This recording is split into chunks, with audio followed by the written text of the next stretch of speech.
Chosen one, pause here. Take a breath, not the kind your lungs require, but the kind your soul's been waiting for. You didn't find this message by coincidence. Heaven summoned you. Something holy is happening in the background of your life. And now, in this very moment, the veil is lifting. But do you know why heaven is smiling at you right now? This isn't flattery. It's not comfort for the sake of comfort. It's truth. Pure spiritual truth. You've carried weight that most people couldn't survive. You've walked through fire, not with fanfare, but with faith. You chose obedience in obscurity, forgiveness when bitterness would have been easier, and stillness when your flesh wanted to shout. But can I ask you, did you think heaven missed any of it? You cried without witnesses, served when it hurt, stayed silent when falsely accused, and yet you kept showing up. So let me ask you another question. What if the reason heaven is smiling isn't because you've achieved something, but because you didn't give up when you could have? Most people celebrated only what they could see, but heaven celebrates what it saw in secret.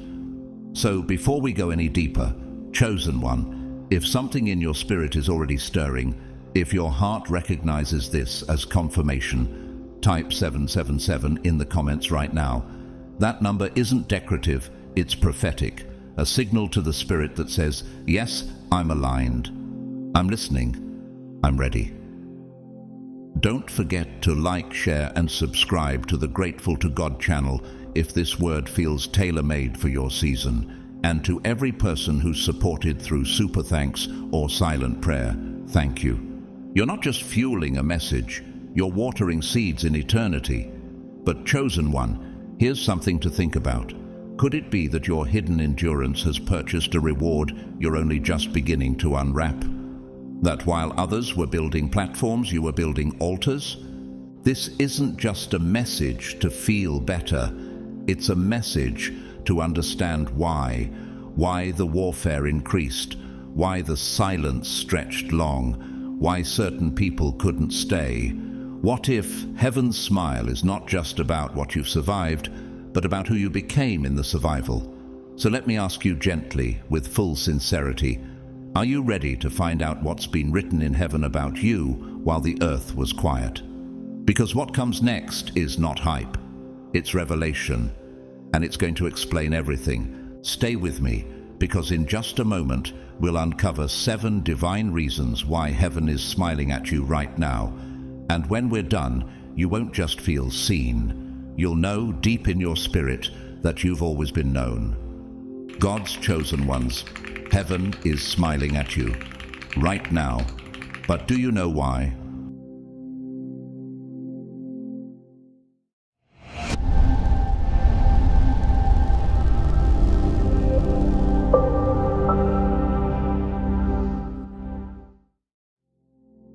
Chapter 1. The silent price of staying set apart. You stayed pure when darkness offered you shortcuts that looked like light. In an age where compromise parades as wisdom and applause often follows those who bend their convictions, you quietly stood firm. But have you ever wondered why you couldn't seem to ignore that still, small voice within? Why, even when no one was watching, you felt the weight of heaven's gaze urging you to hold the line? They offered you belonging if you'd dilute your truth, admiration if you'd mask your depth. But something deep in your soul, a whisper older than time, refused to bend. Could it be that your resistance was not weakness, but divine memory rising? That your spirit was recalling a covenant made before the foundations of the world? There were nights when temptation wasn't just nearby, it was dressed as relief. Invitations that would have numbed your ache for connection, opportunities that seemed like favor, but required you to fracture your truth. And yet what kept you from caving in? Was it stubbornness, or was it the echo of your destiny reminding you that you weren't built for common ground? King David, before he was crowned, had the chance to kill Saul and claim the throne early, but he said, "I will not lay my hand on the Lord's anointed," 1 Samuel 24:10. He refused to force his promise. Just like you, he understood that timing without obedience is theft. You knew that anything gained outside God's will would only become a burden inside your soul. Even when people mocked you, labeling your restraint as weakness or your boundaries as fear, you saw beyond the surface. You understood that purity wasn't about being perfect. It was about being aligned. It was about preserving your essence for the right season, the right covenant, the right unveiling. You didn't just abstain from what was wrong. You stayed faithful to what was sacred. The world didn't see the nights you wept because of what you walked away from. They didn't hear your silence in moments when others chose noise. They didn't feel the ache of letting go of friendships, careers, or familiar comforts because they required you to shrink. But heaven did. And what if I told you your silence was louder than rebellion in the courts of the angels? Rosa Parks, a quiet seamstress, refused to give up her seat on a Montgomery bus in 1955, not for rebellion's sake, but because her soul knew her value. "I was tired of giving in," she later said. "That one quiet decision shook systems. You, too, have made quiet choices that rattled unseen structures.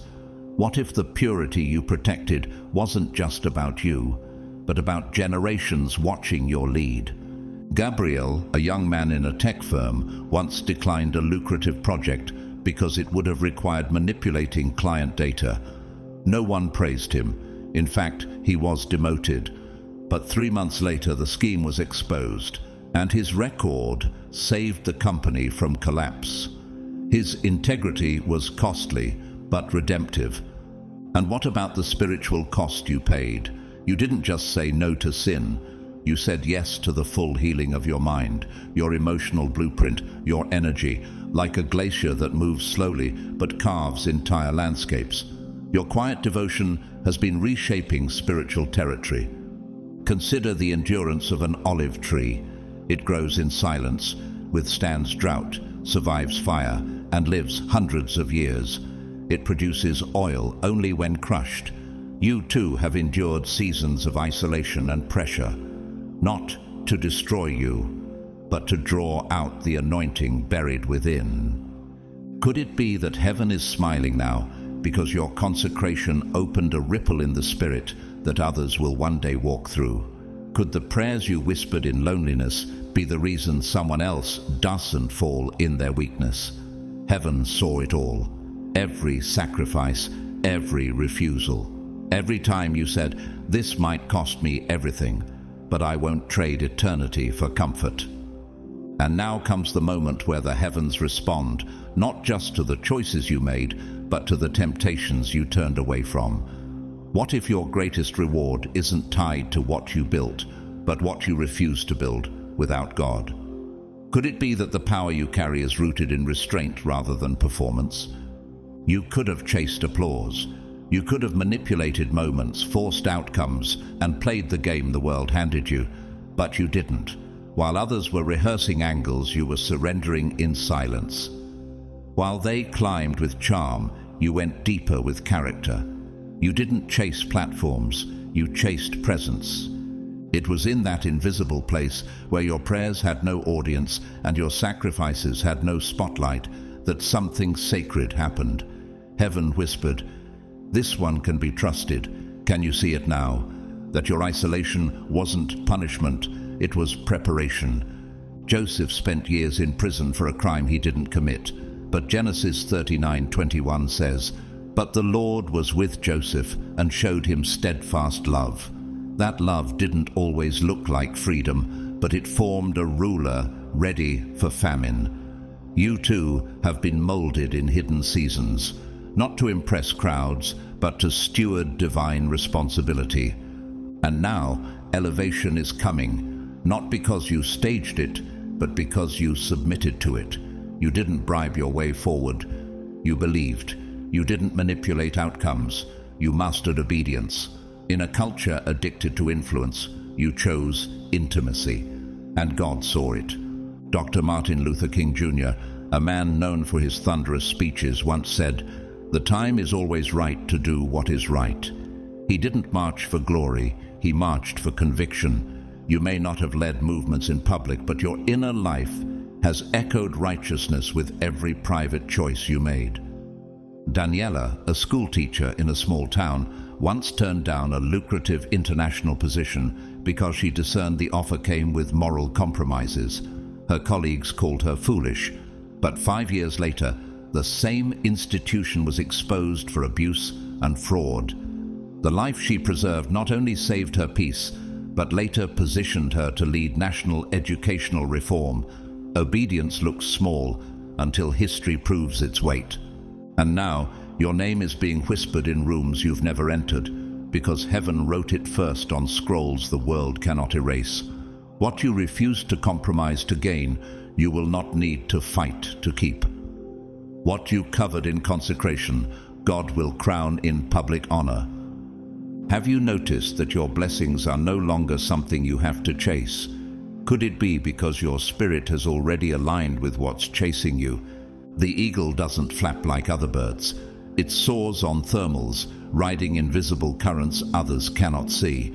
You too are being lifted by a wind not made by man. This isn't favor you earned. It's favor you were prepared for. And the deepest truth, you didn't do it for reward. You did it out of reverence. You didn't stay pure because of fear. You did it because of love. Your soul remembered the covenant. Your heart refused to forget the one who formed it. That's why heaven is smiling, not only because of what you did, but because of who you became in the process. Chapter 2. Love that didn't harden in the fire. You loved when hatred would have felt like healing. You chose mercy in a moment where silence would have been easier, when bitterness felt more protective than forgiveness. But here's the question: why didn't you shut down? Why didn't you let their betrayal become your identity? What power kept your heart soft when everything around you tried to turn it to stone? This wasn't just heartbreak. This was survival through emotional crucifixion. You gave your all to people who gave you only conditions. You believed in those who used your loyalty as leverage. You entered rooms with open hands and left carrying invisible wounds. And yet, your heart kept beating for them. Why? Could it be that what held you together wasn't just hope, it was heaven? Jesus, hanging on the cross, looked upon the very people who mocked and murdered him, and still whispered, "Father, forgive them, for they know not what they do." Luke 23:34. That wasn't just divine mercy. That was holy defiance. And you mirrored that same kind of sacred rebellion, choosing love in a culture addicted to vengeance. The world would have celebrated your bitterness. It would have handed you applause for your walls, your silence, your detachment.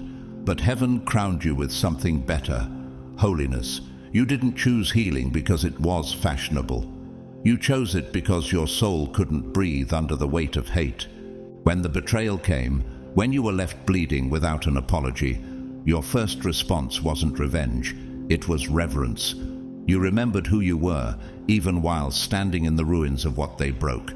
And you didn't let the wreckage become your identity. Nelson Mandela, after spending 27 years in prison for opposing apartheid, was asked how he forgave those who locked him away. He answered, "Resentment is like drinking poison and then hoping it will kill your enemies." Mandela didn't just forgive. He led a nation into reconciliation. So did you, in your own realm. You took the harder road, not because they were worth it, but because your future was. A young nurse named Eleanor once cared for an elderly patient who had verbally abused her family for years. The hospital didn't know their history. She did, and still she showed up every shift, brought warm tea, and held his hand through his final days. When asked why, she said, "I didn't want his last memory to be anger." That's the kind of love that heaven watches closely. But how did you do it? How did you release betrayal without closure, forgive without apology, and choose healing in the middle of bleeding? Was it strength or something deeper? Could it be that your soul remembered its origin in divine love? Look at the rose that blooms through thorns, pressing through brokenness to reach light. It doesn't curse the darkness, it grows toward the sun. You too stretched toward heaven when hell tried to collapse you.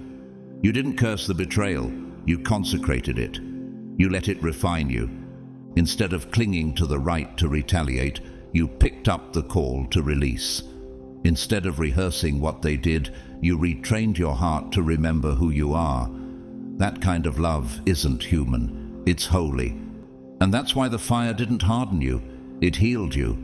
But let me ask again, who becomes softer after betrayal? Who becomes more whole through heartbreak? The answer is simple: those who are chosen. The hidden reason heaven is so pleased with you isn't just that you endured, but that you endured without losing your tenderness. You didn't let betrayal steal your softness. You didn't let rejection teach you to reject. Instead of becoming colder, you became clearer. And that clarity, it made you trustworthy in the eyes of heaven. How many people would still radiate love after being betrayed, abandoned, or falsely labeled? How many could keep showing up with kindness when all they received in return was distance? Could it be that your tears were actually the water that softened the soil for your next season? You didn't just protect your heart, you let God purify it. The fire didn't destroy you, it incinerated what didn't align with your divine identity. That's why your kindness didn't fade. It deepened. You became love, not as performance but as a prophetic witness of heaven's character on earth.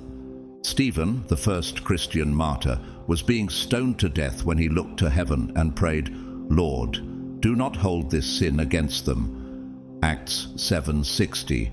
That was the moment Saul, who would later become Paul, was watching. One man's forgiveness opened a door for another man's transformation.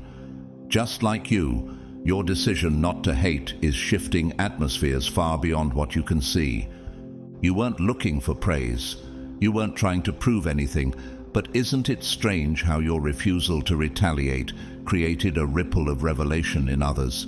Have you considered how many hearts softened just by watching you hold yours intact?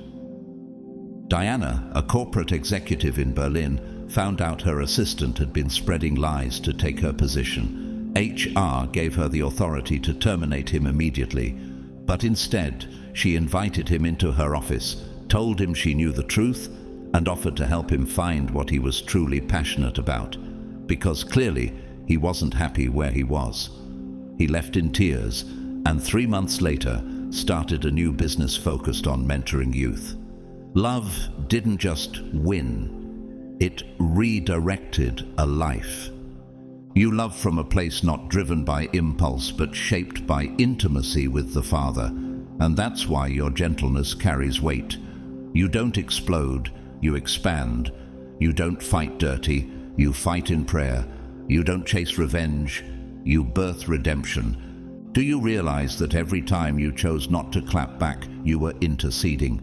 That every time you walked away from the urge to teach them a lesson, you were partnering with heaven's justice instead of man's pride? Love like yours doesn't come from willpower, it comes from wisdom. You've loved while bleeding. You've loved in silence. You've loved with trembling hands. But what's more miraculous is that you kept showing up at all.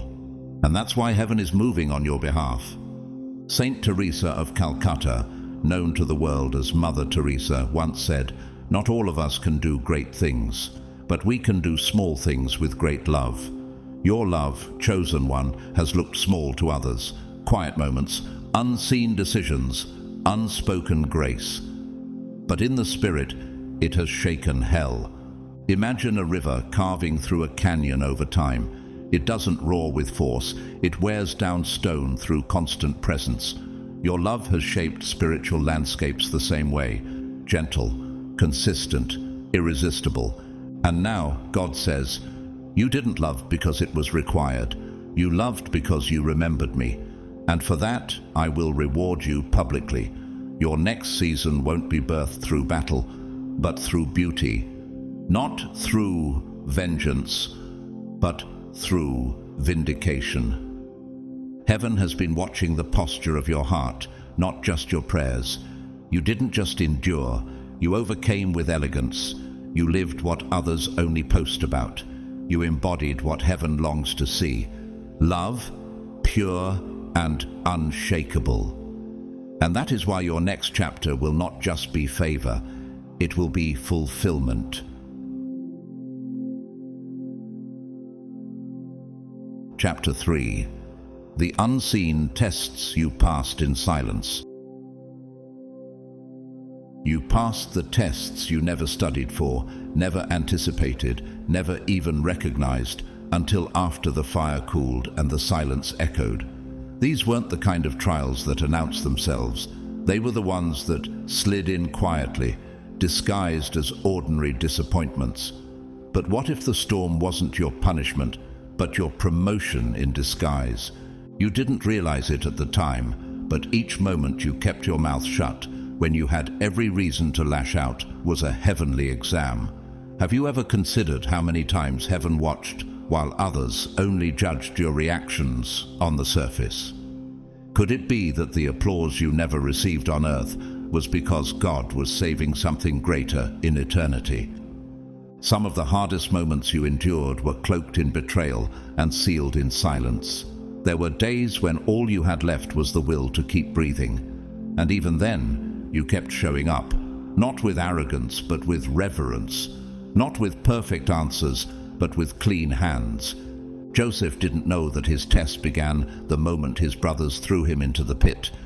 He didn't see the divine assignment hidden in prison walls or false accusations, but Genesis 50:20 would later echo his spiritual revelation.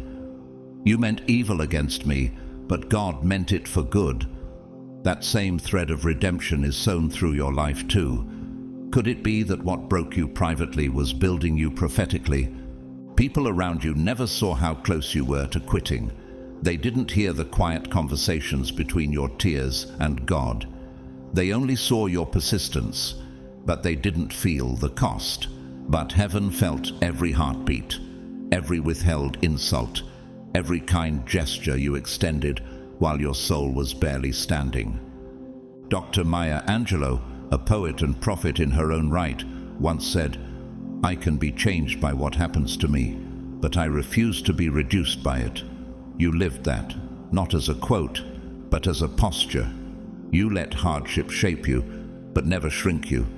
Ezra, a high school janitor in a small mountain town, once found a student sobbing alone during a snowstorm.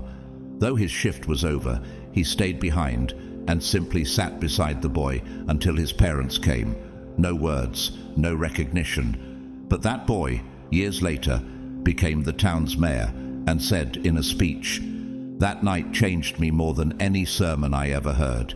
You never know what test you're passing when no one's watching. You were never chasing validation. You were chasing God.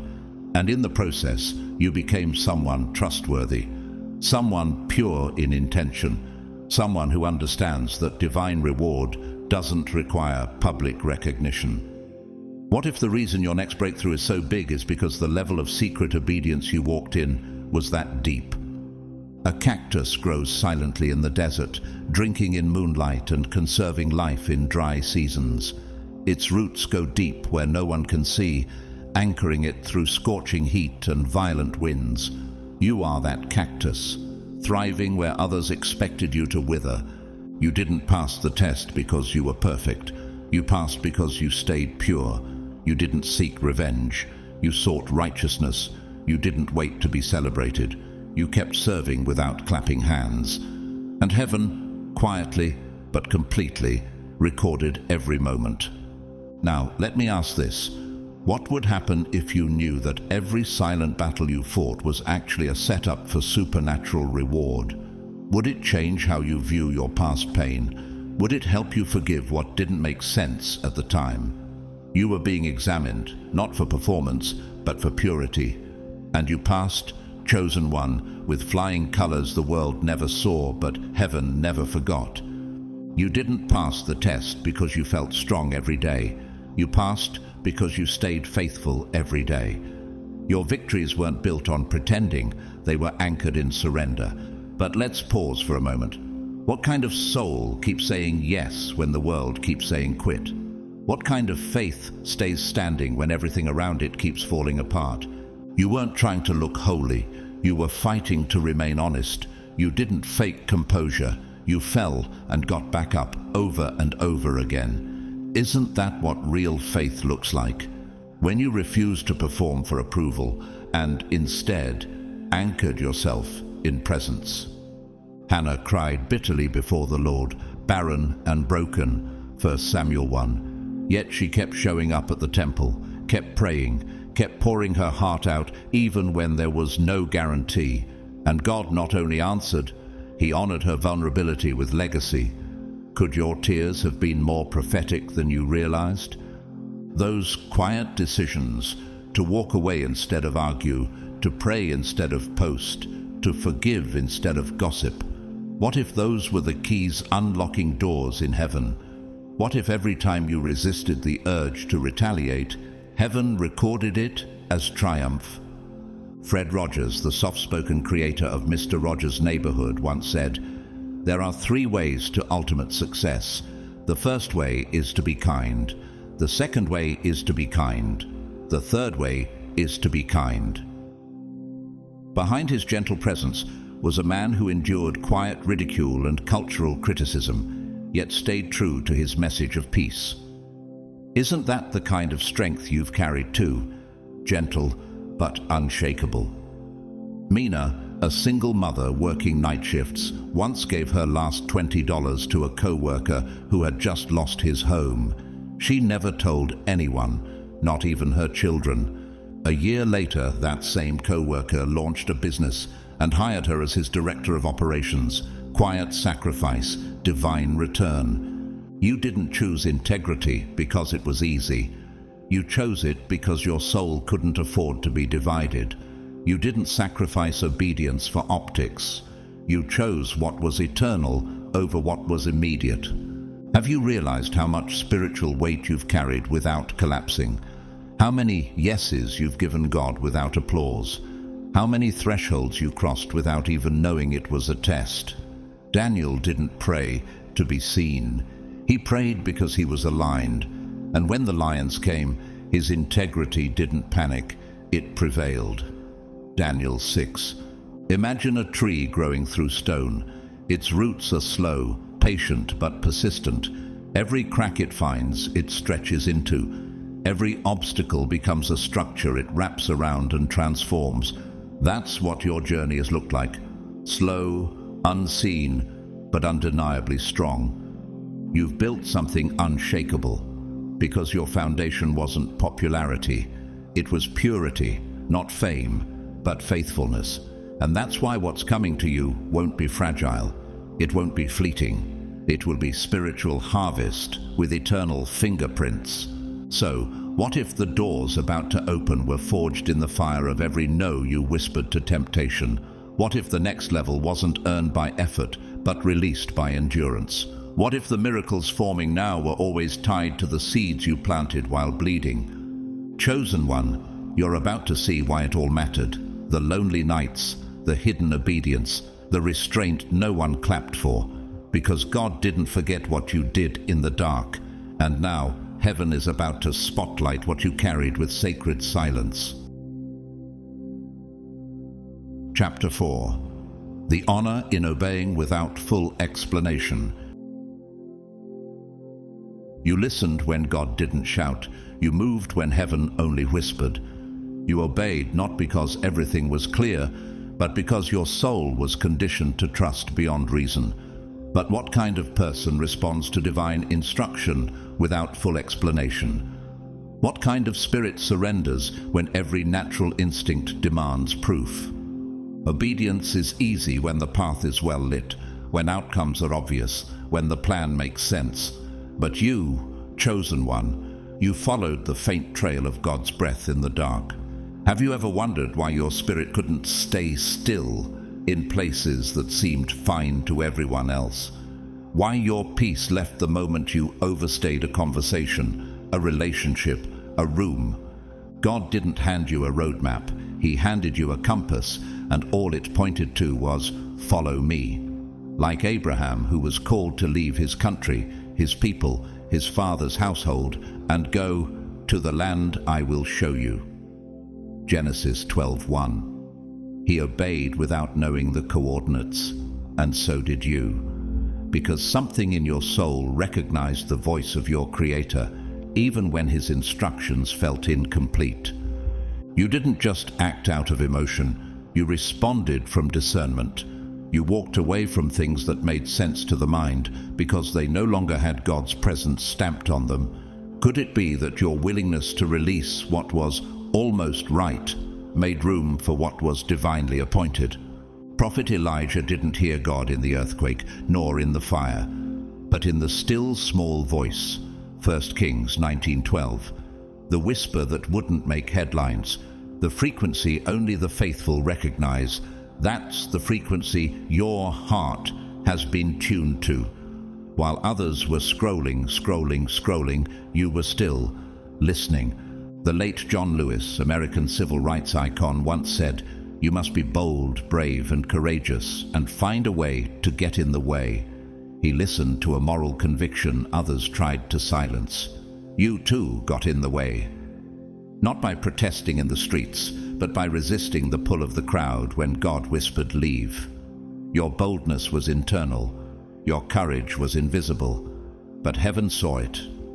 Jordan, a young woman working in corporate law, once turned down a promotion that would have tripled her income. Why? Because the client she was assigned to defend was building a business that trafficked in unethical labor practices overseas. Her colleagues laughed. Her family questioned her. But inside, her spirit couldn't align with compromise. 3 years later, a whistleblower exposed the corruption, and her career pivoted into justice advocacy with global impact. One whisper changed everything. But here's something deeper. Have you noticed that the less God explained, the more your trust grew? That your ability to obey wasn't born from clarity, but from communion? Imagine a sailboat on still waters at night, guided not by waves or noise, but by the subtle pull of the wind. It doesn't argue with the current, it surrenders to it. You've lived like that sail, bending not to pressure, but to presence. You didn't need signs in the sky. You moved at the brush of the Spirit. And now, heaven celebrates not just what you did, but how you did it. With reverence, not resistance. With humility, not hesitation. So let me ask again. What if the whisper wasn't a test of your hearing, but a test of your heart? What if the instructions you followed blindly are leading you straight into supernatural reward? You let go of what looked right because you were rooted in what felt holy. You walked away from friendships that once felt like home, not out of pride, but because your spirit started to suffocate in their presence. But let's ask honestly, how many would have had the courage to obey when all the evidence said, "Stay"? How many would have walked away from comfort, from applause, from almost right for the sake of a whisper? There were seasons you chose solitude over safety. You released what made sense in the natural because something in your soul knew God was doing something supernatural. Could it be that what felt like a loss was really a graduation into higher discernment? Abraham again didn't argue when God asked him to lay Isaac, the son of promise, on the altar. Genesis 22:2. That obedience was not logical, it was spiritual. And just like him, you were asked to lay down people, places, and plans, not because they were bad, but because they couldn't go with you where you were headed. Faith like that isn't born in comfort, it's formed in conflict. The kind of conflict where your mind screams, "This is crazy," but your soul whispers, "This is God." And still, you listened, you obeyed. You trusted even when trembling. Who does that but the chosen? Corrie ten Boom, survivor of the Holocaust and a woman of unshakable faith, once said, "Never be afraid to trust an unknown future to a known God." She hid Jews in her home, risked everything without knowing what would happen next, and still clung to God in the concentration camps. You've made choices like that, not in war zones, but in the quiet battlefield of your everyday obedience. And now you're standing on the edge of reward, not because you networked your way here, not because you marketed or manipulated your way forward, but because you submitted to silence. You honored whispers. You kept saying yes to God while everyone else was waiting for consensus. Santiago, a pilot trainee, once declined a fast-track flight assignment that would have elevated his rank because during his prayer time he felt a check in his spirit. A week later, the jet he would have co-piloted malfunctioned mid-air. 2 lives were lost. Santiago later said, "It didn't make sense at the time, but I've never been more certain of a no." Obedience saved his life. You didn't need clarity to keep moving. You didn't need signs in the sky or public confirmation. You just needed peace in your spirit. And when you had that, you advanced. Can you see it now? That your hesitation wasn't fear, it was spiritual wisdom. That your stillness wasn't stagnation, it was sacred restraint. Picture the migration of monarch butterflies. They journey thousands of miles without maps, guided by an internal compass scientists still can't fully explain. Generations continue the journey they didn't start, heading toward a destination they've never seen. But instinct leads them home. You've moved the same way, not with worldly direction, but with divine instinct. You believed when there was no blueprint. You stepped when others froze. You turned away from noise to protect your signal. That's why heaven is opening gates no man can shut. That's why favor is tracking you, not randomly, but righteously. So, let me ask one final question. What if everything you let go of wasn't a sacrifice, but a signal to heaven that you were ready for more? Chosen one, the reward is not just for what you did, it's for how you did it. Quietly, boldly, obediently. And heaven has declared, now is the time to reap. Chapter 5. The sacred labor that looked like nothing. You kept building when everything in your life screamed, "What's the point?" You didn't see results. You didn't feel celebrated. You weren't gaining momentum the way others did, but still, you kept laying brick after brick in the dark. But let's ask this: what kind of soul keeps showing up when nothing seems to move?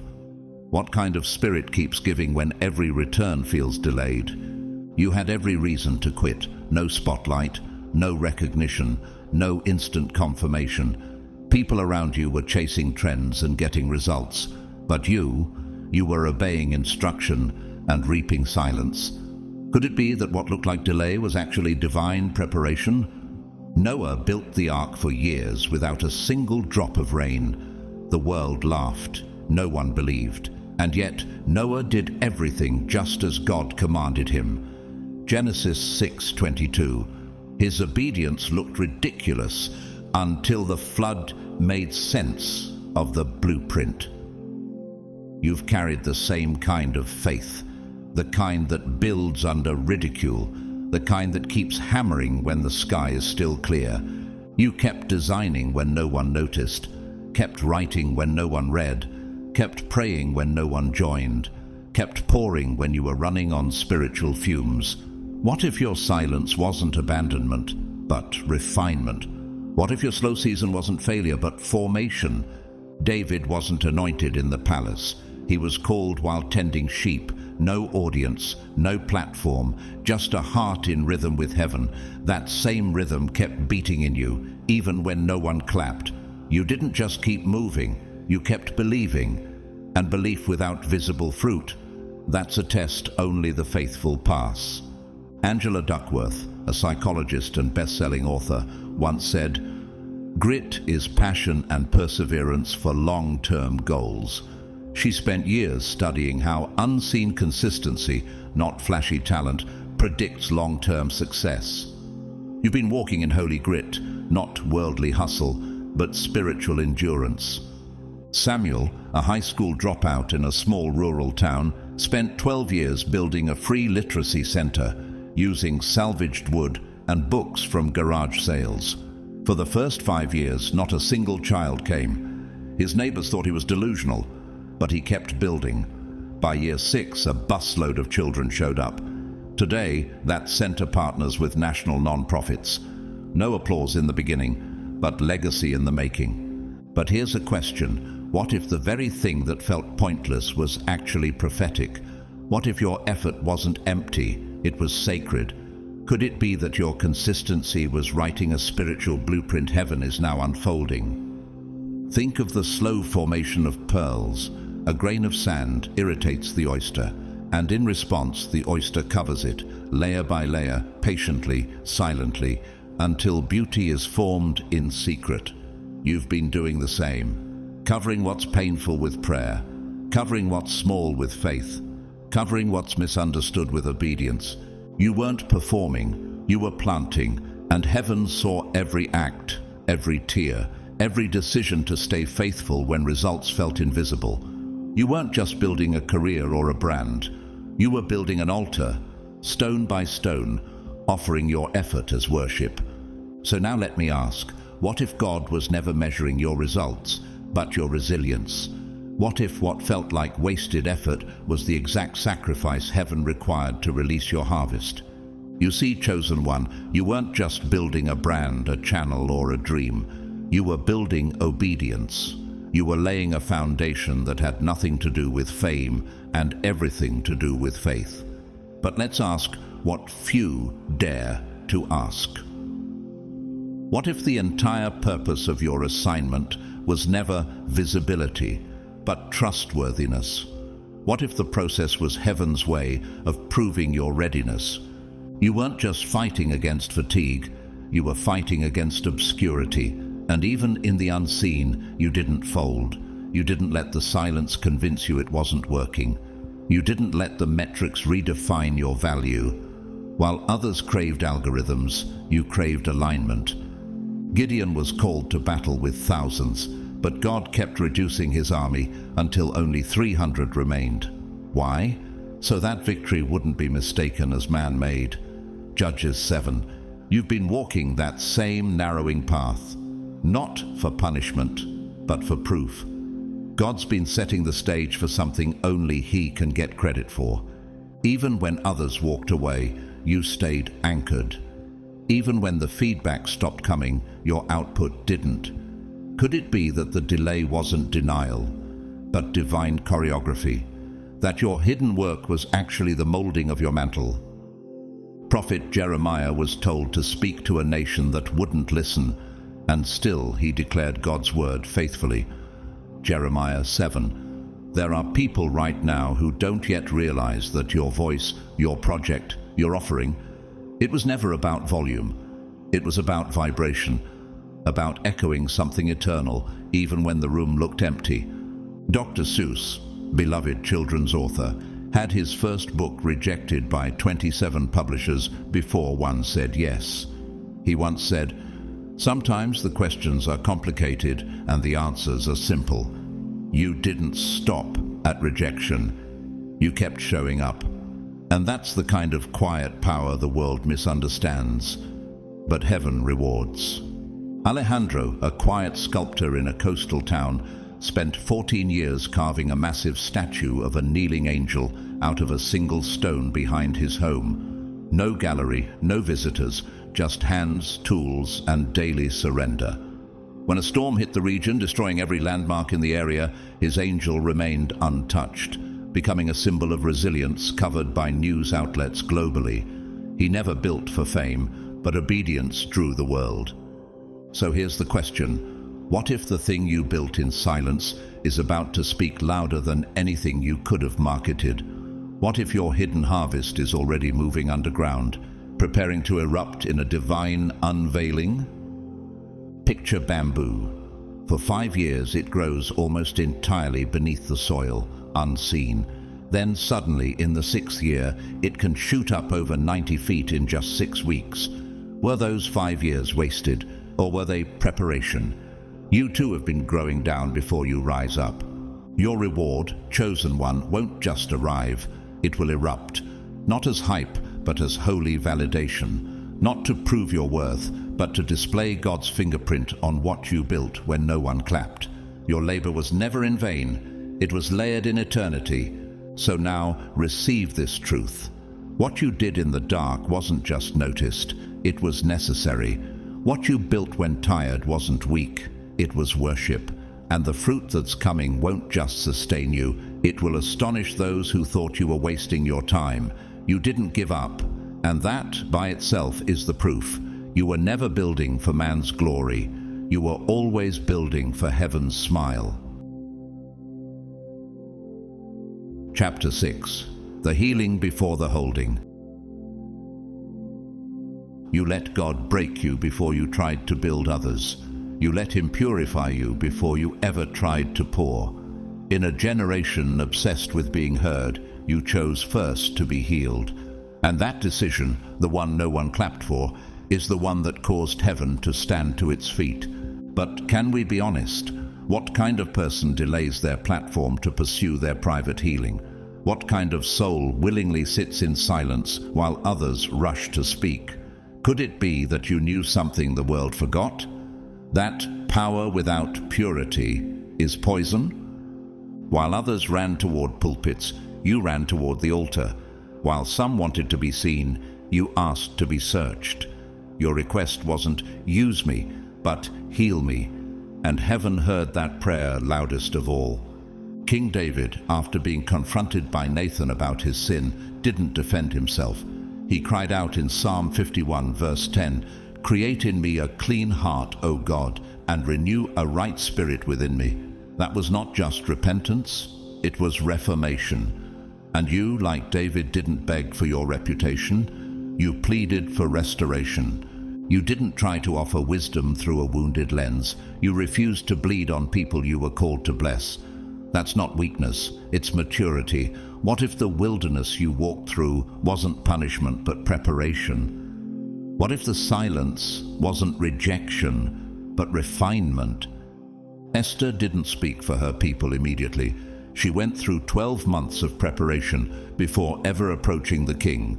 Esther 2:12. That time wasn't wasted, it was sacred. You've undergone the same hidden beautification of the Spirit. No titles, no affirmation, just oil, quietness, and trust. Dr. Brené Brown, research professor and best-selling author, once said, "You can't get to courage without walking through vulnerability." You lived that. Your courage wasn't loud, it was layered in silent tears and sacred therapy. You didn't post your process, you stayed planted in it. Jalen, a worship leader in a small storefront church, stepped down from ministry after realizing he was ministering from burnout. For a full year, he sat in the back row, journaling, fasting, crying, and healing. People whispered, some judged, but when he returned, something in his presence had shifted. He didn't sing louder, he carried more weight. That's the power of pause. So let's ask again, what if the greatest ministry isn't what comes from your mouth, but what flows from your healed soul? What if your real leadership was birthed not on platforms, but on pillows soaked in surrender? You chose detox over display. You allowed God to touch parts of you that had been hidden even from yourself. And in doing so, you disarmed the enemy's greatest weapon, shame. Look at the caterpillar. Before it becomes a butterfly, it turns to liquid inside the chrysalis. It loses all form, all structure. Total transformation in total darkness. You too surrendered to that holy melting. You let him dissolve the false selves, the roles, the masks, until only truth remained. You weren't pretending to be whole. You were being made whole. And while others tried to skip the breaking, you let God do heart surgery. That's why when you rise, it will be in full authority, not performance. In anointing, not ambition. Chosen. 1. Heaven didn't anoint your perfection. Heaven anointed your posture. You allowed God to strip you before he sent you. You didn't fight his correction. You welcomed it. You let him prune what didn't serve your purpose, even when it hurt. But let's stop and ask, who willingly surrenders to a scalpel when applause is available instead? Who chooses refinement over recognition? You let him touch the secret wounds, the hidden attitudes, the generational patterns that were silently sabotaging your future. Could it be that your deepest healing wasn't just for you, but for everyone you were called to carry? Because you didn't resist the pain, you now carry power. Because you didn't hide your process, your presence is now prophetic. Because you let heaven break you open, the fragrance of your obedience now fills rooms like costly oil. When God told Jeremiah, "Before I formed you in the womb, I knew you. Before you were born, I set you apart." Jeremiah 1:5. He wasn't just assigning a calling, he was affirming a process, a breaking, a shaping, a sanctifying. And you, like Jeremiah, were willing to be made before being sent. You're no longer leading from unhealed places. You're not grasping for control to avoid facing your own reflection. You let God sit you down before he raised you up. That's why now your influence doesn't feel forced, it flows. Peter denied Jesus 3 times, but when he was restored, he didn't just return to ministry. He preached at Pentecost, and 3,000 were saved. Acts 2. His scars didn't disqualify him, they qualified him. You, too, have been through a fire that didn't consume you, it commissioned you. Renowned author and Holocaust survivor Elie Wiesel once wrote, "There is no shame in being wounded, there is only shame in refusing to heal." His words remind us that healing is not weakness, it is sacred responsibility. And you took it seriously. You didn't just cry in God's presence, you let him counsel your soul, and that's why you're different now. Your voice doesn't echo opinion, it carries anointing. Your wisdom wasn't borrowed, it was born. So let me ask you this, what if the pain you surrendered to is now the oil that sets others free? Naima, once a motivational speaker at secular events, vanished from the spotlight for 2 years after suffering a nervous breakdown. No posts, no content, no stage. When she returned, she didn't pick up where she left off. She spoke with a new stillness, a new authority. She didn't inspire anymore, she imparted. Her pause became her pivot, her silence, her sanctuary.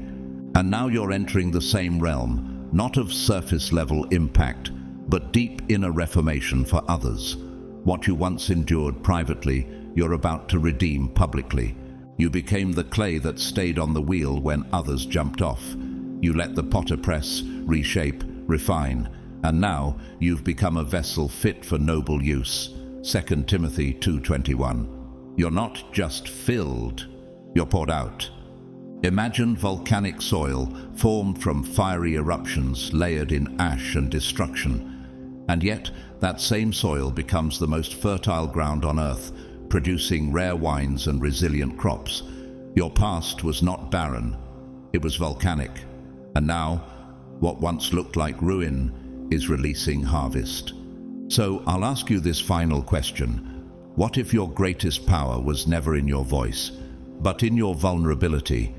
What if the very thing that once shamed you has now become the signature of your calling? Chosen. 1, you weren't just healed, you were transformed. You weren't just restored, you were recommissioned. You didn't just survive, you surrendered.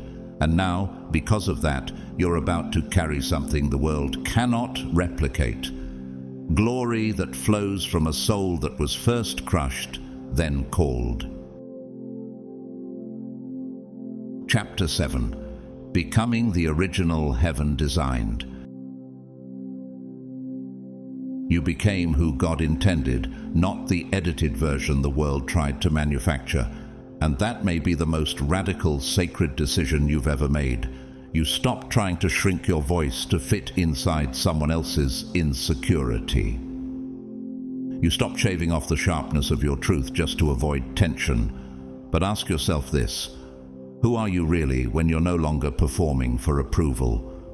You could have worn the mask and played the part, You could have stayed silent to be accepted, but you didn't. Something inside you, something ancient and holy, refused to comply with the culture of compromise. Could it be that your decision to be whole instead of liked is what shifted the heavens? You stopped living for applause and started living for alignment. The pressure to perform never came from the presence of God. It came from the projections of people. You carried expectations like shackles. And yet through pain and prayer, isolation and illumination, you broke free. The Apostle Paul once wrote, "Do not conform to the pattern of this world, but be transformed by the renewing of your mind." Romans 12:2. That's not just theology, that's your testimony. You let your mind be renewed, not repackaged for public consumption, but reborn for divine communion. You didn't dilute your gift for palatability. You didn't trade your authenticity for applause. Instead, you chose what was sacred over what was safe. But let me ask, what happens when you no longer ask others for permission to be yourself? What happens when you stop fearing that your fullness is too much? Moses didn't ask Pharaoh for permission to lead. He simply said yes to the burning bush. But first, he had to let go of the false identity he wore in Egypt. Just like you, he broke free from the palace's expectations and stepped into prophetic clarity in the wilderness. Your wilderness has done the same. It has clarified your call.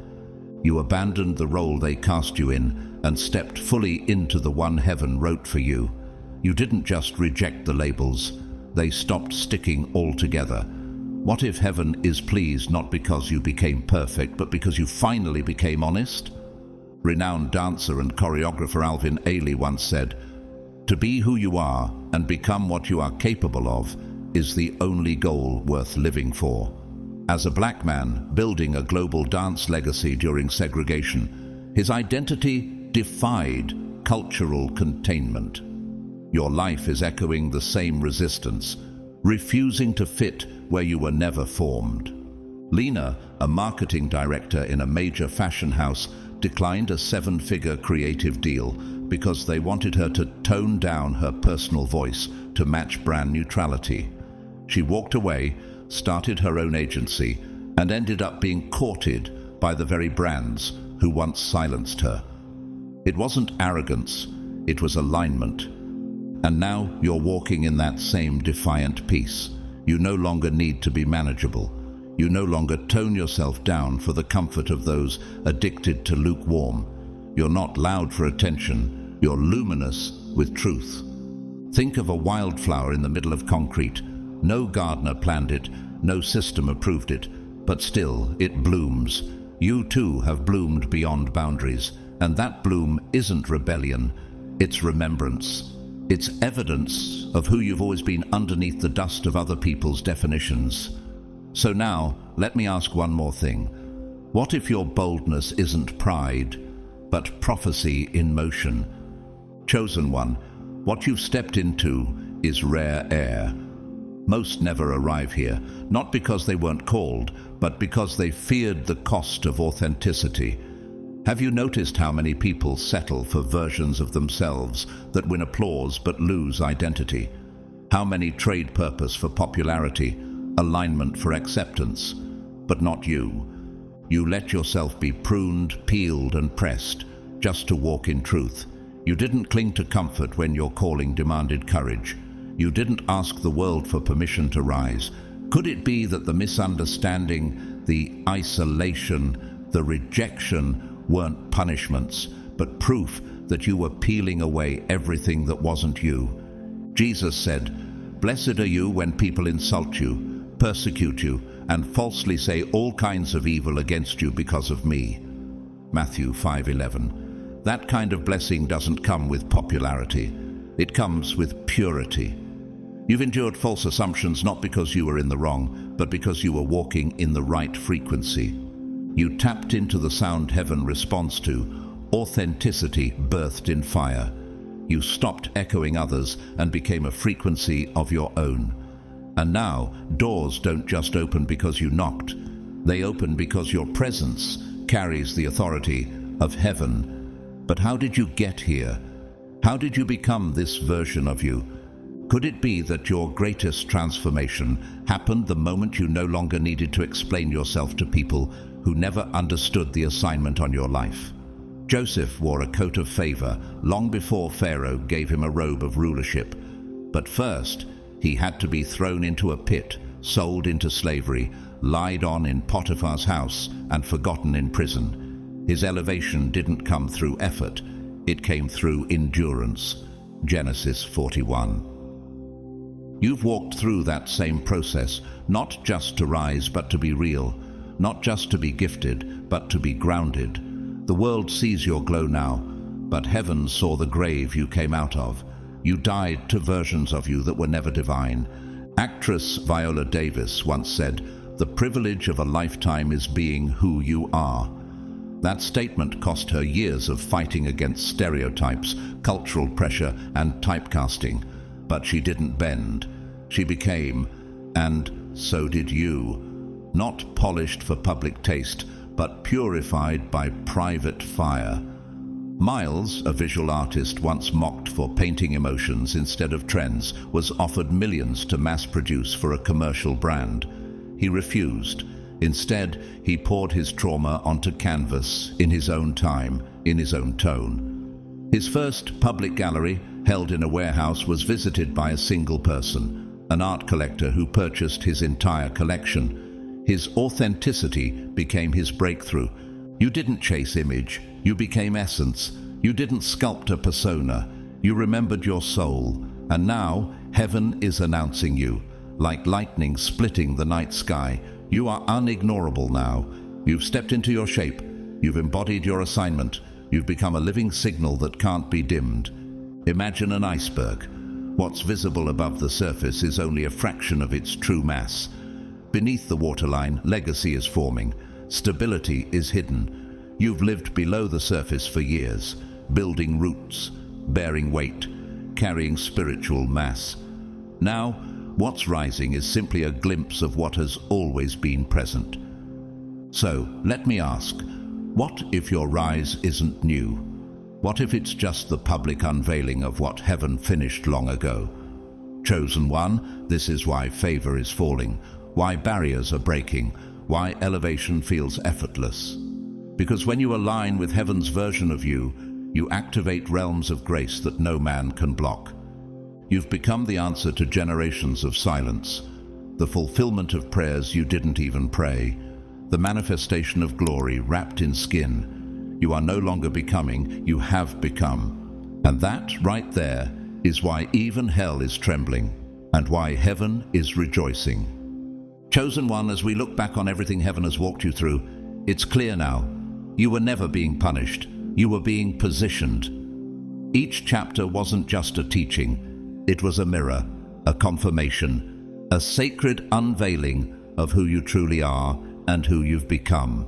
In chapter 1, heaven smiled because you chose purity when compromise was the norm. You could have followed the crowd, bent your convictions, blended in to avoid isolation, but you didn't. You said no to sin, yes to the sacred, and protected not just your body, but your mind, your soul, your integrity. While others chased influence, you chased intimacy with God. You chose consecration over conformity. You didn't perform for acceptance. You endured for alignment. And in doing so, heaven kept record of every silent no, every private obedience, every unseen sacrifice. Chapter 2 revealed the power of your love, not the easy kind, the kind forged in betrayal. You didn't retaliate when they lied. You didn't become bitter when they left. You didn't shut down when it hurt. You loved anyway. You prayed for the ones who wounded you. You blessed those who walked away. You chose compassion over revenge, release over resentment. That kind of love is rare. And because you chose healing while still bleeding, heaven marked you as trustworthy, not just to love, but to carry the heart of God to a broken world. Then came chapter 3, the silent tests, the ones no one saw, the kind that came without warning, without audience, without applause. And you passed them. You passed not because you were always strong, but because you were always faithful. You didn't explode when provoked. You didn't gossip when attacked. You didn't collapse when you were exhausted. You showed up again and again and again, and every unseen act of endurance became a stone in your foundation. Heaven saw you choosing integrity when no one would have known if you didn't. Those private victories, they're why public favor is about to knock. In chapter 4, we saw what few dare to walk in: radical obedience to God's whisper. Not his thunder, not his lightning, just his whisper. He didn't always explain, he didn't always confirm, but you obeyed anyway. You let go of people you once called home. You left places that looked safe, but felt spiritually off. You said yes when it made no sense. You said no when it cost you everything. You didn't follow feelings. You followed the faint trail of his Spirit. And because of that posture, doors are opening, alignment is accelerating, and heaven is honoring the frequency of your surrender. Chapter 5 reminded us that your faith wasn't loud, it was long. You kept building when it looked like nothing was working. You showed up when no one cheered. You poured when no one noticed. You worked by conviction, not by metrics. You created by assignment, not applause. Others quit when the numbers didn't add up. You didn't, because your vision wasn't sourced from statistics. It was birthed in prayer. And what felt like delay was never denial. It was divine root work beneath the surface. Your labor wasn't wasted. It was worship. And now the harvest that's been growing underground is about to erupt in undeniable favor. Then, in chapter 6, we entered the holy interior, your healing. Before you ever tried to help others, you let God help you. You didn't bypass your pain to pick up a mic. You didn't dress your wounds in religious language. You surrendered. You let God touch what religion avoids. You let him go deep. You let him counsel your shadows. And because of that sacred surgery, you now carry something weightier than knowledge. You carry transformation. You're no longer leading from your wounds, you're leading from wisdom. You weren't just restored, you were recommissioned. And now, because you let him heal you without resistance, he can use you without limitation. And finally, chapter 7 marked the rising. You became who God created, not who culture applauded. You shed false identities. You stopped contorting yourself for comfort. You let go of people-pleasing, watered-down truth and performance-based Christianity. You let God reintroduce you to yourself. And what you stepped into wasn't ambition, it was authenticity. And now, atmospheres respond to your movement. Angels recognize your obedience. Doors open, not because you demanded it, but because you embodied it. You became the version of you that hell feared and heaven always knew was coming.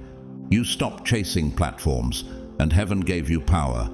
You stopped asking to be liked, and God lit a fire in you that no one can put out. You didn't become popular, you became prophetic, and that is why breakthroughs unfolding, favors falling, and elevation is inevitable.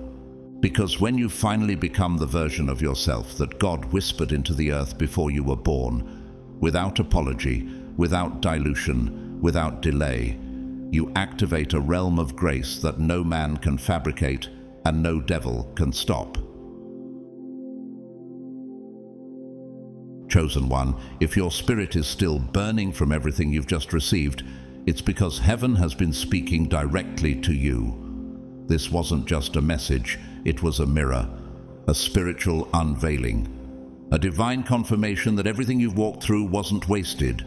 It was woven, it was designed, it was destined. Over the course of these 7 chapters, you didn't just hear truth, you remembered it. You didn't just listen, you awakened. You didn't just nod, you shifted. Heaven isn't smiling at you because you've done everything perfectly. Heaven is smiling because you stayed when others left. You obeyed when others questioned. You loved when others closed their hearts, and you believed, even when the evidence was missing. You didn't fold under pressure. You didn't water yourself down to be palatable. You didn't trade your calling for comfort. You didn't abandon your identity to be accepted. You let God break you, shape you, refine you, and rebuild you, until you became the version of you that hell feared and heaven had always known was coming. And now, something has shifted. This isn't just the end of a message, it's the beginning of a movement. Because what God started in you is meant to flow through you. You carry evidence, you carry legacy, you carry fire. So if this word confirmed anything in your spirit, I want you to take action, not for me, but for you. Click like as a declaration that you receive what heaven has spoken. Comment 777 if you know this message found you at the right time, in the right place, and in the right spiritual posture. Share this message with someone who's been silently burning out. You might be the lifeline they didn't know they needed. And if you haven't already, subscribe to this channel and be part of our divine assignment. We're believing together for a supernatural milestone, 1 million chosen ones awakened, aligned, and anointed across the world. Whether you've supported through super thanks, a quiet prayer, a comment, or simply your time and presence, thank you. You may think no one sees you, but I want you to know heaven does, and I do too. Your hunger is holy. Your presence here is not passive, it's prophetic. Even if you've never spoken a word in the comments, even if you've never given a gift, your yes to stay and receive is more than enough. And now, chosen one, allow me to speak this blessing over your life. May your wilderness become your well.